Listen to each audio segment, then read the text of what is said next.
Iron in Zion, like an iron. Quack, quack, quack, quack. Lion in Zion, like an iron. Yeah, yo, Bobby, yo, what's up, dude? You got this. Yeah. Hello, people.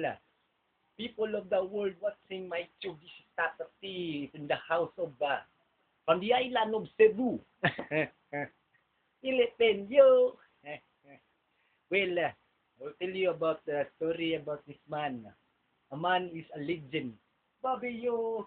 Baba Mali, the first time he wrote a song, he became more popular.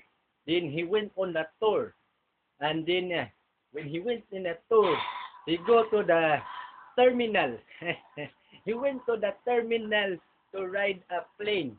The terminal is an 8 mile away from his home. You know a movie, 8 mile from his home. Then, when he traveled, tour, he's touring for about 40 days and 40 nights. 40 days and 40 nights traveling around the globe. When he's in the sky, when he saw at the window, he saw a crop sign. A crop sign of a cornfield of Mr. Mel Gibson's The Sign. The sign to and the sign told him that there's a party at the palace. Party at the palace for a big concert, a big event for the people of Africa, and that's called the Live Aid. The Live Aid. Then the people of Troy, the Trojan people who got a long hair in Troy, good there. Even though they're not invited, but they're good there because they want to be, because they heard that Jamaican people there in the concert, they have the club called the Club Dread. That's why the Trojan people want their long hair to be dread. They like to be dread, yeah. So that when the Trojan people become dreadlockers, they want to participate, or they want to be involved in the Truman Show. They want to be there in the Truman Show. Guesting in Truman Show, man. But in the Truman Show, there's a very strict rules and regulation because of the cleric grammaton. There's an equilibrium there. They don't like drugs, dude.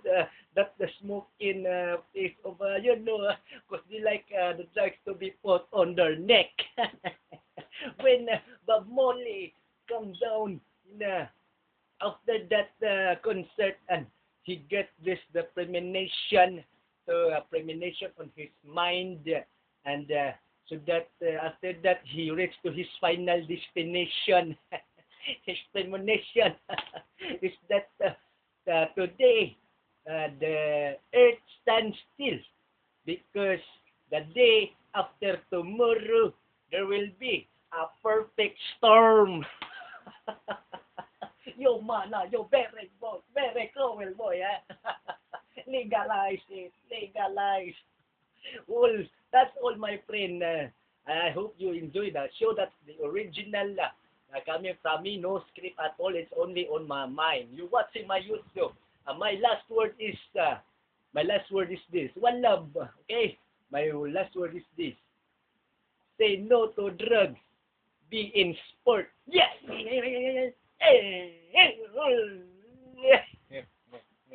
Lion in Zion, like an iron.